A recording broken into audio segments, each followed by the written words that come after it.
Cette vidéo va concerner donc un repère toujours 1D, et je vais faire les deux transformations possibles sur un repère 1D qui sont la, la translation et l'homothétie. Donc je vais faire ce qu'on appelle un changement de repère.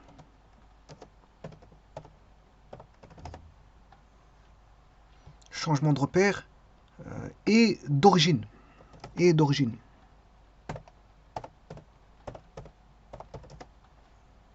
Changement de repère et d'origine. Donc cette fois-ci, j'ai les deux transformations possibles vont être incluses dans les transformations. Donc vous aurez compris que il y aura changement de... Bien sûr, c'est un repère 1D. Hein. Je suis dans les repères à une dimension. C'est-à-dire que le repère... Un petit instant, parce que le repère R... Le repère R va subir une transformation R' et une seconde transformation R seconde. Donc il y a deux transformations. Alors de deux choses l'une. Soit ici je dis que c'est la translation. Alors si c'est la translation, l'autre ce sera l'homothétie. Ou alors je commence par l'homothétie et l'autre sera la translation. Sachant que ça c'est le repère initial. Et que R second devient le repère final. R second deviendra le repère final.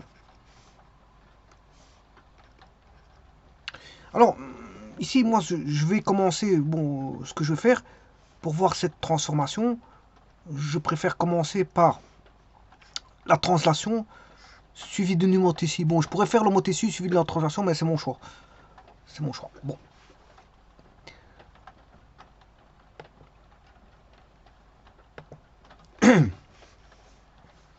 Alors, encore une fois, il faut que je définisse un repère. C'est un couple O1. C'est un couple O1, donc vous positionnez une origine dans le plan et un vecteur de base E1. D'office, quand vous avez fait ça, vous avez mis un vecteur.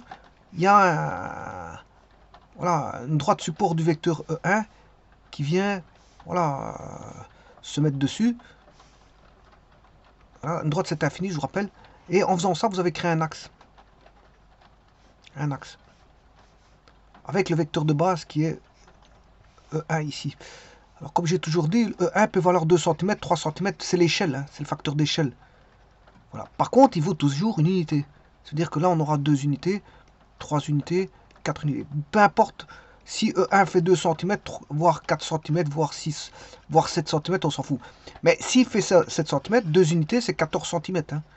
S'il fait 3 unités, 3 unités vaudra 21 cm. Si, bien sûr, l'échelle est de E1 est de 100 cm. Donc, vous comprendrez qu'il y a une échelle à ça. Hein. Il y a une échelle qui est liée à E1. Mais la norme de E1 fait toujours 1. Et donc là, on vient de définir un axe X, c'est-à-dire dans le plan, on vient de former, bon, à partir d'une origine et d'un couple 1, mais on a créé ce qu'on appelle un repère cartésien à une dimension.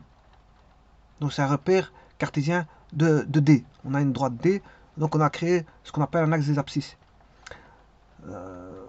Alors dès qu'un repère O1 est créé, on a il a été créé, il a été choisi, hein, parce qu'on a choisi l'origine dans le plan.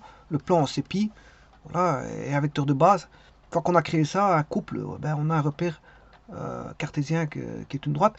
Et on a d'office une bijection qui est établie entre R et les points de D, et aussi, inversement, les points de D et R. Parce que je vous rappelle que les bijections, bon, voilà, c'est à l'aide de deux ensembles. Donc, on a une bijection qui est faite dans un sens comme aussi bien dans un autre. D'ailleurs, la définition va dire que quel que soit le M, le point choisi, bien sûr appartenant à la droite, il existe un nombre réel et je dirais même un seul nombre appartenant à R, tel que, on va dire, OM, O étant l'origine, est égal à lambda fois le vecteur de base. Et ça, c'est pour n'importe quel point. On peut associer à n'importe quel point voilà, une composante vectorielle, et donc cette composante sera l'abscisse. Vous aurez compris que c'est l'abscisse. Mais inversement, quelle que soit la valeur appartenant à R, il existe un seul point M appartenant à la droite D, tel que OM égale lambda E1. Bon, c'est équivalent. Donc ça veut dire qu'à tout point, on peut associer une valeur, et à toute valeur, on peut associer un point. Et attention que c'est un seul point. Hein. À toute valeur, on peut associer un unique point, et à toute valeur, on peut associer un unique point. Donc c'est voilà, c'est une bijection qui est établie entre voilà, les points du plan et des valeurs réelles, ou inversement des valeurs réelles et les points du plan. Donc à 3, on a un point. Si je prends le point, l'abscisse 3, on a un point correspondant dans le plan. Mais si je prends un point donné, sur la droite bien sûr, eh bien il va me retourner une et une seule valeur qui est son abscisse. Et vous aurez compris que si je dis OM égale lambda E1, lambda est la composante, mais comme on a un vecteur lié à l'origine, eh bien, la composante est égale à l'abscisse. Donc l'abscisse lambda sera associée à M, lambda sera associé à M, et ça s'appellera l'abscisse de M. L'abscisse de M. Donc on a transformé la droite D en un axe. En un axe.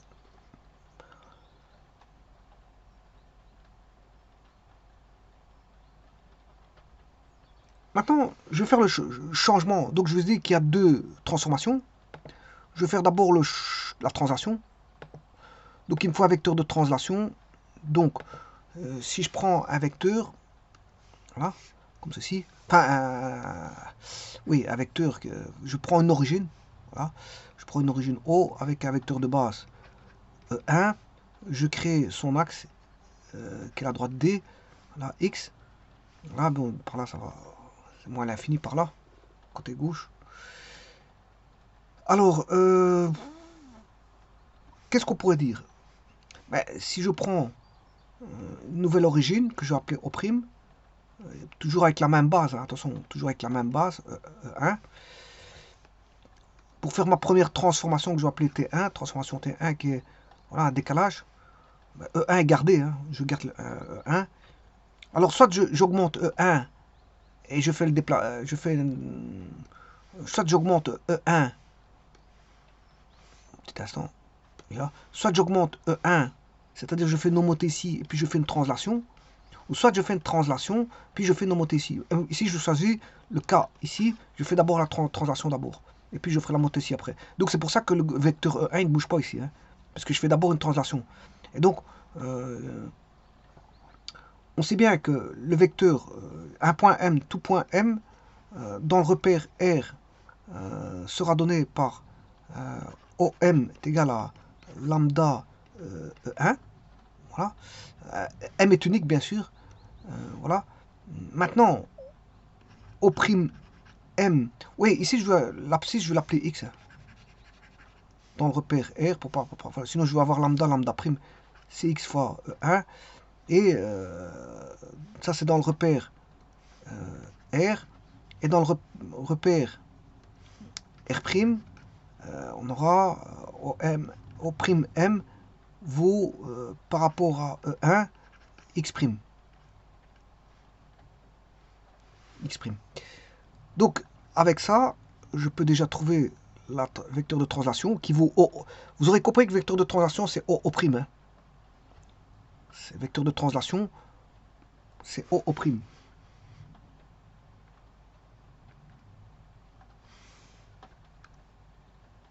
Je vais l'indiquer dans un petit instant. Je vais juste réduire ceci.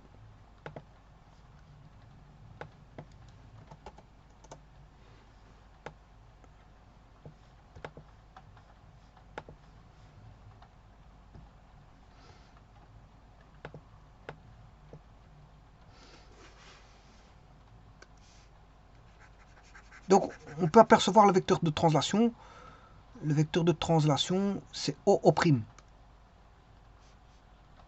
Donc O'. Voilà le vecteur de translation. Le tout c'est de, voilà, de faire apparaître, je veux dire, ce vecteur de translation.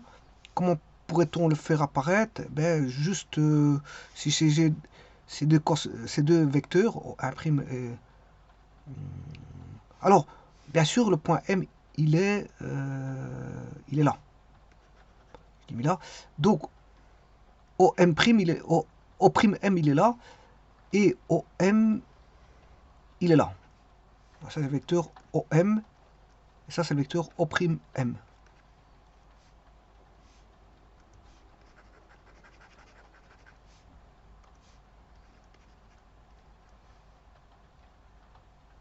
Voilà. Qu'est-ce que je pourrais écrire? Eh bien, on peut écrire que O' plus O'M, O'M, bon, c'est un petit peu embêtant parce que je ne vais pas mettre de flèche convenablement. Voilà. Et ça, c'est OM. Voilà, OM. Alors, OM, c'est X fois E1. Voilà, mais dans O'M, il vaut X' fois E1. Et O', ben, c'est un facteur de décalage. Voilà, c'est le vecteur de translation. Et le décalage, je vais l'appeler D. Donc, vaut X. X vaut X' plus un décalage. Et donc, je rappelle que X', c'est dans le nouveau repère, R', et X, c'est dans l'ancien repère. Donc, ici, on a l'ancien, R', ça, c'est dans le nouveau. Parce que si vous voulez la relation X', ben, ça vaudra X moins D, tout simplement. D étant le facteur de décalage. Ah. Ça, c'est pour la translation. Maintenant, je vais faire une deuxième transformation. Bon, je vais voir d'abord si je devais voir l'homothétie en aparté. Donc, je ne vais pas faire la deuxième transformation. Je vais voir l'homothétie en aparté et puis combiner la translation de l'homothétie ou l'homothétie de la translation. Donc, je vais voir l'homothétie en aparté. L'homothétie, bon, supposons que je ne change pas d'origine. Donc, j'ai E1 là. Et j'aurai E1'. Donc E1', c'est R'. Et OE1, c'est le repère R.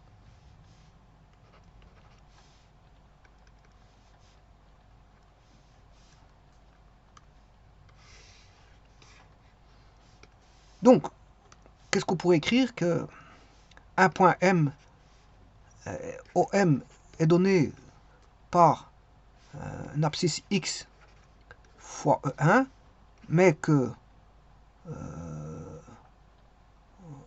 OM est aussi donné par, ça c'est dans le repère R, dans le repère R' par X' E1'. Voilà. Et donc, on peut dire que comme OM vaut OM, hein, bon, X 1 est égal à... ben on sait bien qu'il y a un facteur d'homothétie, hein, le facteur d'homothétie entre, par exemple, je vais prendre E1' égale lambda E1. Voilà. Donc, OM... Ah ouais, comme... là, ici, on a l'invariant de l'homothétie, qui est le centre d'homothétie, et le rapport d'homothétie, c'est lambda. Voilà. Et donc, on aura OM est égal à quoi? X fois E1. Voilà. Qui vaut aussi X' E1'.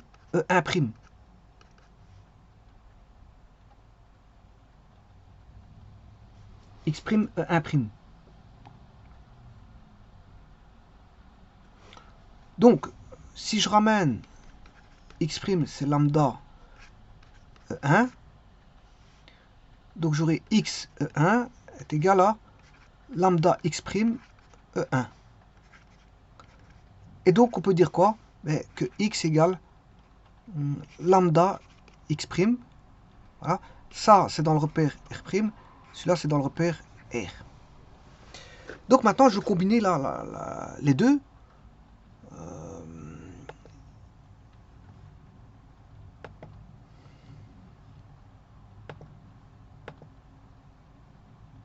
Voilà. X égale x' plus d en translation. Maintenant, je vais faire soit je fais la translation d'abord, et puis je fais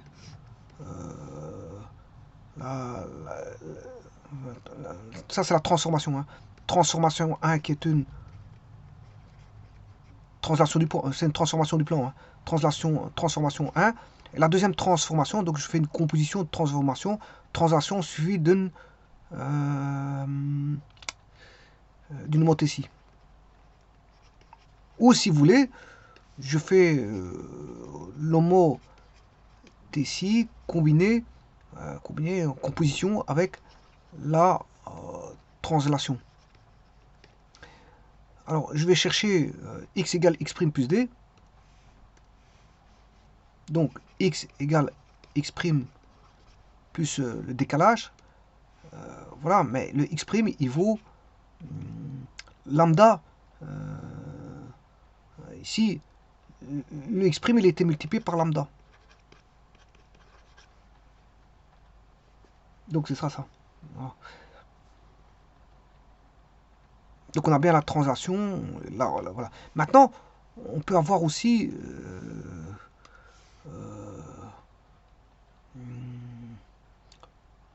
le x'.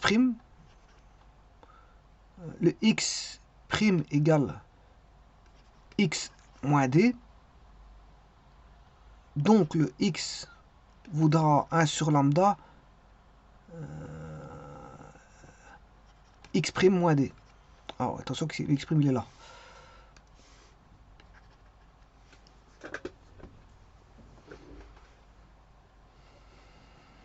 Voilà, donc c'est une composition de transformation. Alors je vais faire ça sur GeoGebra avec un exemple. Hein. On va prendre un exemple.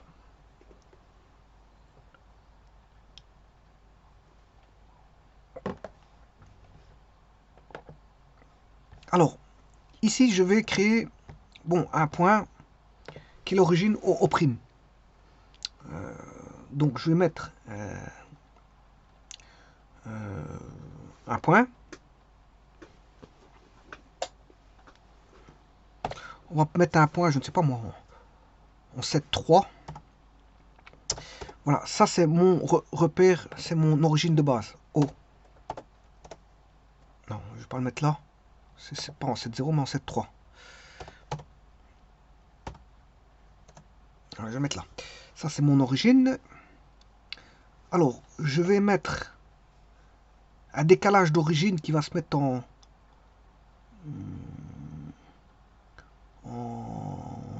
je sais pas moi. Qu'est-ce que je peux mettre 4, 5. On va mettre un point au' en 4, 5.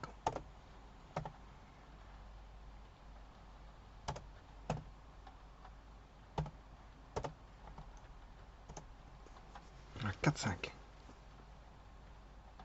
Voilà. Alors, j'ai bien une droite qui va régir. Ça, c'est première origine. Deuxième origine. Le vecteur de déplacement, c'est de O vers O'. O, virgule, O'. Voilà. On va déplacer par là. Alors, je vais mettre le vecteur de base, bien sûr, de O et de O'. Alors, de O, je vais mettre un vecteur. Je préfère mettre le point O en 1,7. 1,7. Je vais le mettre en 1,7. O', je vais le mettre un peu plus loin. 1,7. On va le mettre en 1,7.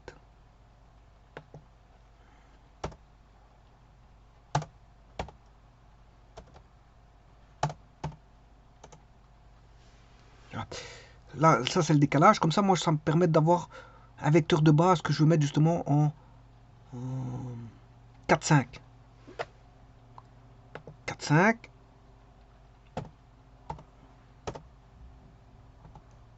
Voilà. Et là, j'ai le vecteur OA. c'est le vecteur de base en haut. Voilà. Donc, si je veux mettre des couleurs, le vecteur de translation, je vais le mettre en vert. Voilà, ça c'est le vecteur de translation. Et l'autre là-bas, je vais le mettre en rouge. Voilà. Celui-là en vert, vecteur de translation. Voilà. Et ce que je peux mettre, voilà, en rouge. Ça c'est vecteur voilà, de E1, E1D. E1D, vecteur de translation O'. Et maintenant, je vais mettre le vecteur diminué. Alors, je vais regarder la distance. OA, je vais le diminuer de 2. Donc, OA, distance.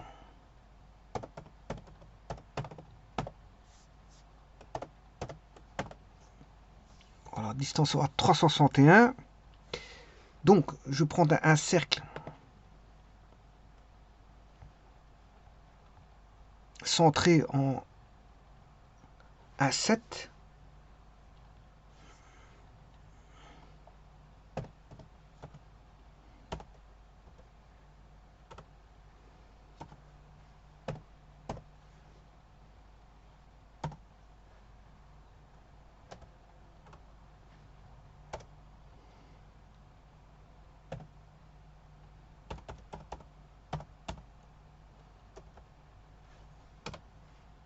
Et voilà. Là, en faisant ça, je peux avoir... je vais chercher l'intersection.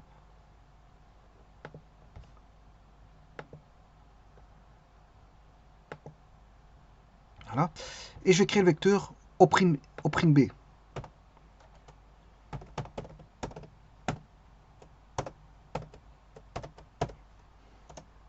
Voilà. Donc, le C, j'aurais pas besoin. Le cercle, j'en ai pas besoin, c'est juste une construction pour avoir un vecteur de moitié. Comme ça, j'ai la moitié du vecteur. O'B fait la moitié de OA, c'est ça que je veux dire. Alors, l'intersection, le cercle, j'en ai pas besoin. Voilà, on a tout. On a tout pour trouver un point. Alors, je vais aller chercher le point, moins 5, 11. Moins 5, 11.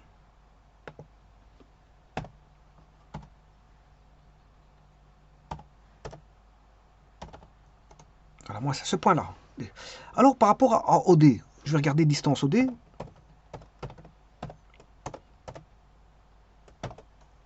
Voilà, c'est 14,42 dans le repère OA. Voilà, dans le repère de base, OA, sa distance, enfin, il vaut, son abscisse vaut 14,42. D est à 14,42 de haut.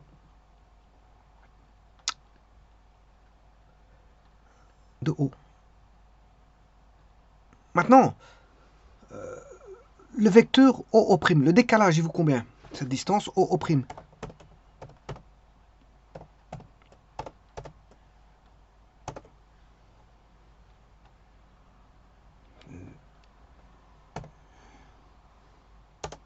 Voilà, 7,21. OO' fait 7,21. Donc, le vecteur de décalage fait 7,21. Ce qui veut dire que, bon, déjà, il ne reste plus qu'une distance O'D par rapport à O'. Donc O'D, ce sera, bon, par rapport à O, ben, on a 14,42 moins 7,21, donc c'est B moins C. B moins C, ben, c'est la distance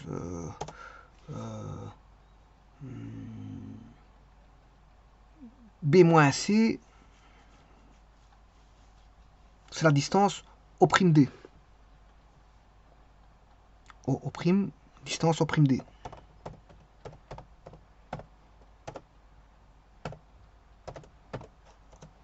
C'est 21. Le tout maintenant, c'est de trouver combien de fois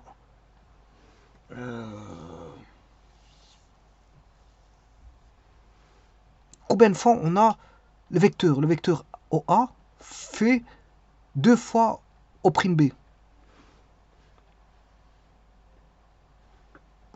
OA fait 2 fois O'. Je vais essayer de mettre du texte.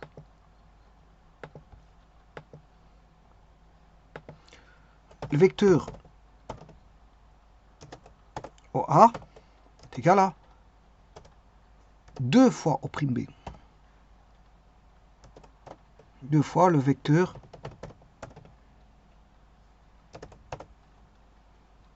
O'B. Alors, le vecteur de translation, il fait, je ne sais plus combien il fait. Vecteur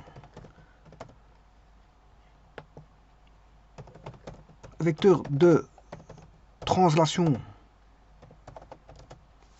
égale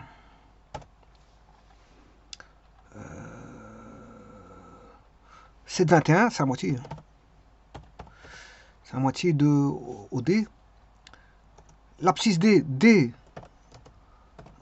dans E1, c'est qui est le repère R1.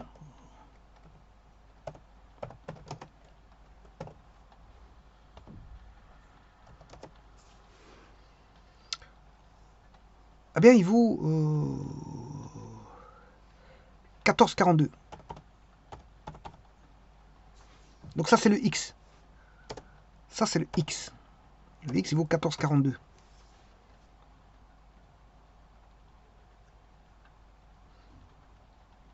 C'est le X. Le 14,42, c'est le X.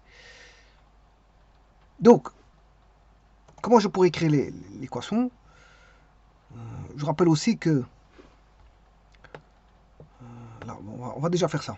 Donc le vecteur OA, c'est 2 fois le vecteur O'B. Et le vecteur de translation fait 7,21. Et D dans E1, le repère E1 fait 14,42, qui est égal à au X. Maintenant, O'B.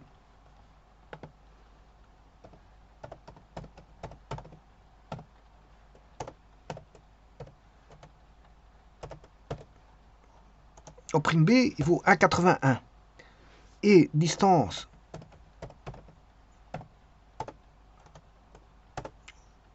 O'D, voilà, 7,21, c'est le X. Ça, c'est le X. Le X', je m'excuse. X'. Le X'. Et alors, je vous rappelle que distance OA, c'est 2 fois la distance O'B.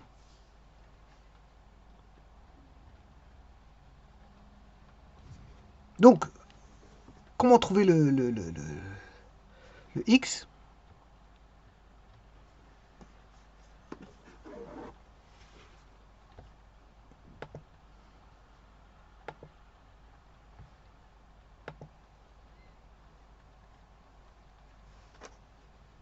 Bon, le X'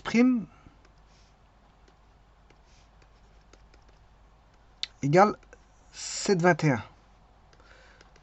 Le X, il vaut 14, je sais plus quoi. 82, quelque chose comme ça.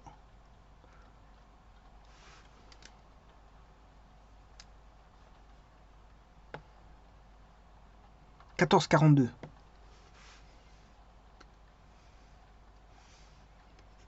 14,42. Bon, le décalage, il est de 7,21. Donc, le X égale 14,42 plus... non, c'est X', c'est 7,21. Attention, le 7,21 qui exprime 7,21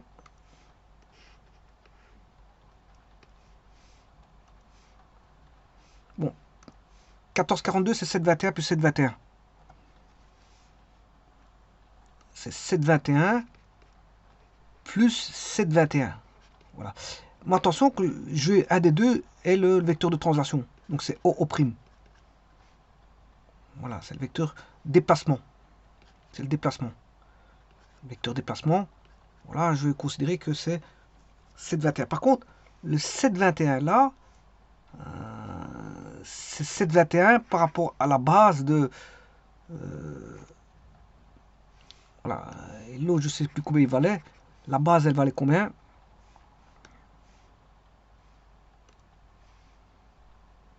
Distance O', D, O', B. O', B, 1,21. 1,81. 1,81. 1,81. Donc 1,81.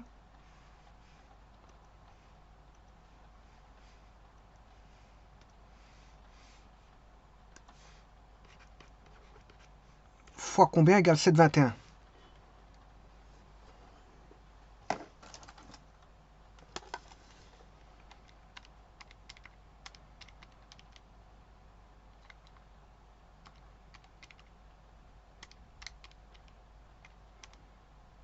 Environ 4. Environ 4 fois. Bon, je vais regarder le rapport. Je vais faire le rapport exact pour voir comment il va me dire. H divisé par G. H divisé par G. 4. Voilà, le rapport, il fait 4. On va dire qu'on va prendre 4. Donc là, on a 4 fois 1,81. Voilà. Donc, le 1,81, c'est quoi?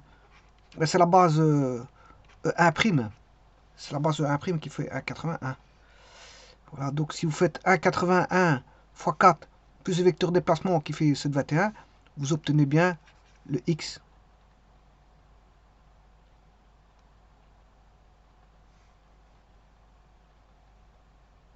Donc, ça, c'est quoi? C'est le X'. Attention que ça, c'est 4. C'est X' par rapport à E1'. Voilà. Et ça, c'est le X par rapport à E1. Plus le déplacement.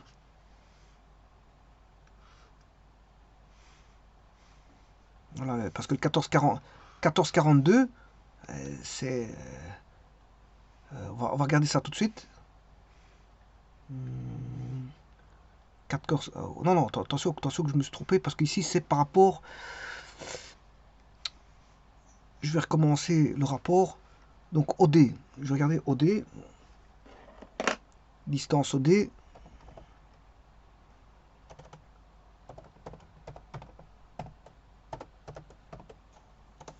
Voilà, ça c'est bien 1442. C'est de O à D. Mais la distance OA vaut 361. Donc si je fais J divisé par K,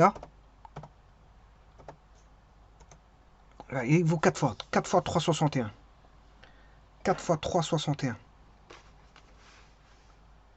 Donc là, c'est pas tout à fait exact ce que j'ai marqué.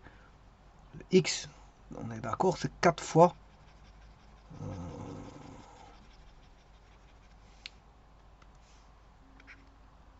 4 fois 361.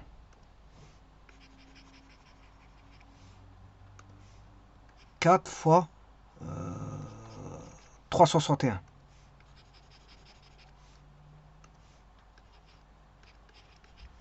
Voilà. Et 361, c'est E1.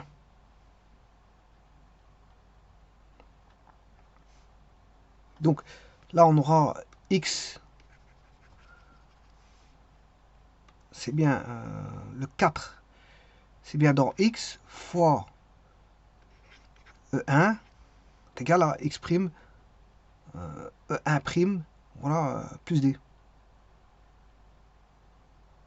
Alors, le X là, 1462, c'est une distance, voilà, donnée en centimètres. Hein. C'est par rapport au, voilà, à une unité. C'est par rapport à une unité fixée de base. Avec un vecteur I égal à, voilà, avec un vecteur I de base. Et si vous voulez, c'est X fois I.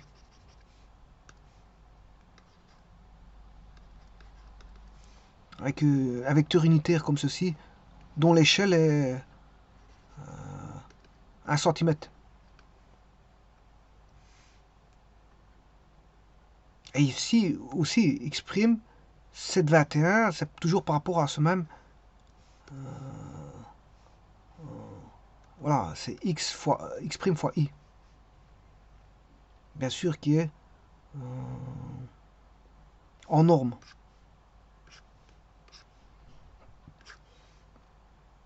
Donc une distance. C'est la distance par rapport à un vecteur de base unitaire.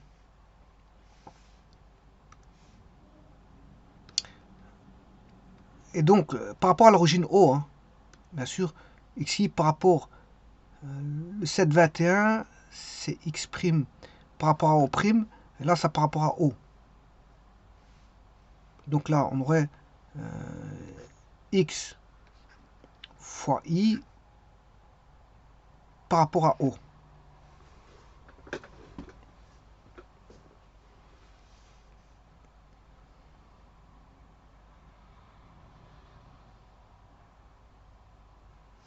Voilà, donc il faut donner par rapport à un vecteur de base i. Une fois qu'on a par rapport à i, on a toutes les distances et on peut formaliser l'expression là, x e1 est égal à x' e1' plus d.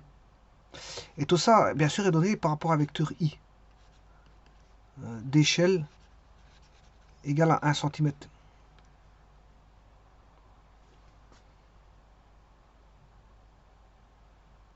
Parce que au bout du compte, il faut toujours aller rechercher par rapport, on fait une référence, on fait ces calculs par rapport à une référence d'une échelle de i qui est égale à 1 cm, hein, bon, que je n'ai pas noté. Je devrais mettre un vecteur unitaire. Bon, normalement, je devrais mettre un vecteur unitaire de base parce que les calculs de distance, ici, quand je les ai calculés, c'est par rapport à un vecteur unitaire de base. Donc, je dois tout ramener par rapport à ce vecteur unitaire de base. Donc, je peux en implémenter un. On va mettre un cercle qui va se retrouver en haut. Je vais mettre...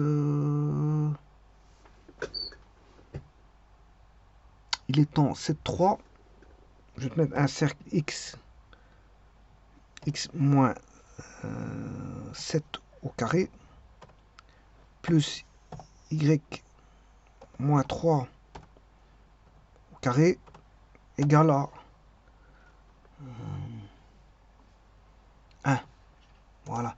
Et le vecteur de base, ben, je vais chercher l'intersection. Voilà, entre ça, il y en a deux, et c'est le vecteur OE. Et ça, le vecteur OE est un vecteur unitaire.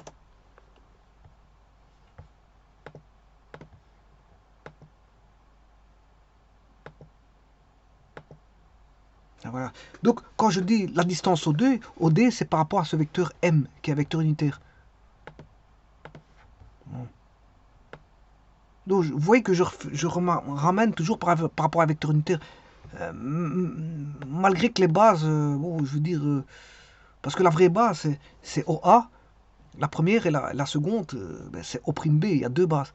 Mais il faut se rappliquer quand même, malgré tout, par rapport à tous ces calculs pour s'y retrouver par rapport à un vecteur de base 1. Voilà, d'une unité, d'échelle de, voilà, de 1. Oh, A ne vaut pas 1, c'est pas un vecteur unitaire. Hein. Donc l'idéal, c'est de se ramener tout par rapport à un vecteur unitaire. Voilà.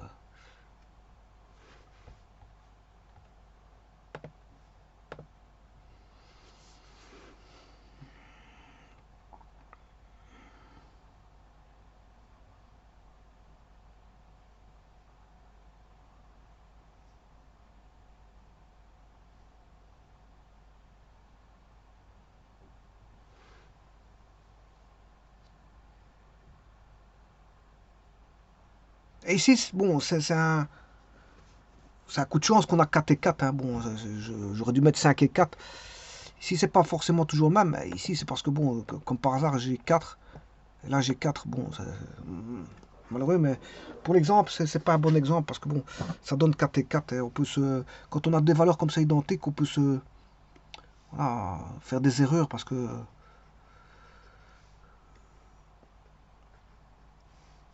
c'est mieux d'avoir des différents. Comme ça, on peut entrevoir. Voilà, de toute façon, ici, 7,21, c'est 4 fois 1,81.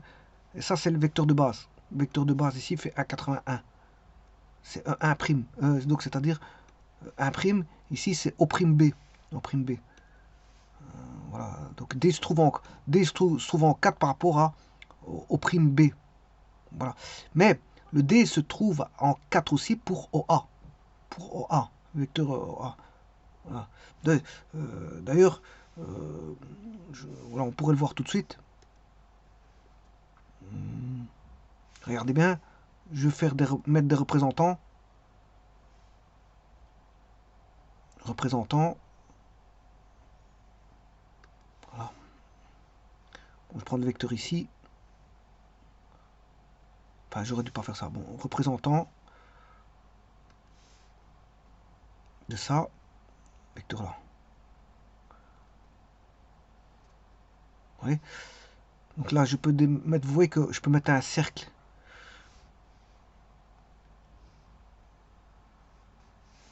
Complètement raté.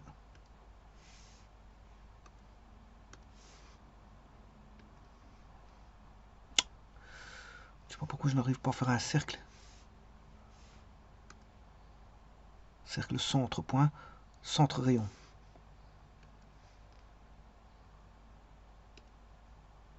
Je sais pas pourquoi je n'arrive pas à faire un cercle.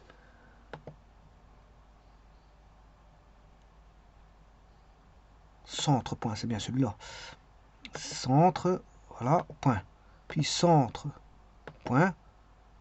Puis centre, point. Puis centre. J'ai pas de mettre une intersection.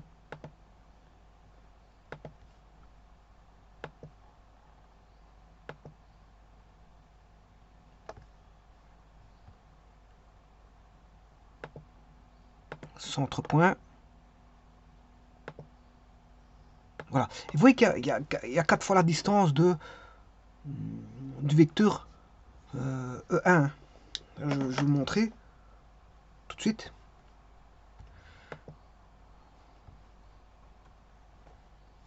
Donc je vais mettre un vecteur. Un qui va jusque là, c'est fait. Un qui va jusque là, c'est fait. Et un qui va jusque là. Voilà. Voilà. Bon, je vais les agrandir.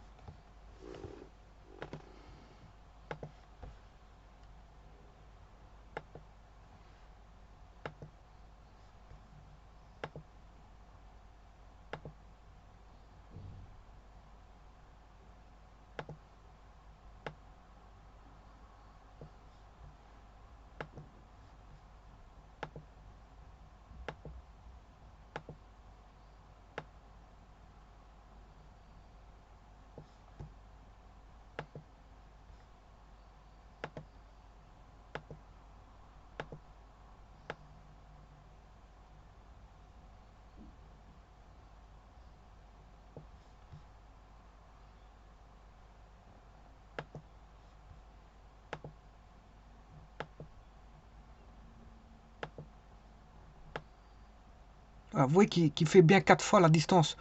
OD fait bien 4 fois le vecteur de base. Hein. Il fait bien 4 fois le vecteur de base. Bon, maintenant, je peux faire traiter la même chose avec l'autre. Enfin, le vecteur de base au A. Maintenant, en retirant tout ça,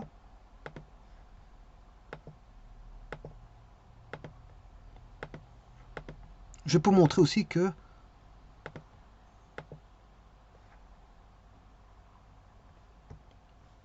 je prends un cercle, centre de là à là, puis de là à là, de là à là, et de là à là, il y a 4 fois la même distance aussi. Donc vous voyez que c'est 4 et 4. Mais donné par rapport à un vecteur i, bon, c'est normal que si je travaille avec un vecteur i de base, qui est un vecteur m, petit m, qui est caché là-bas tout en bas, on ne voit plus parce que j'ai mis le vecteur en rouge. En gros, allez, je vais retirer les vecteurs rouges. Ouais, je retire celui-là. Vecteur de translation.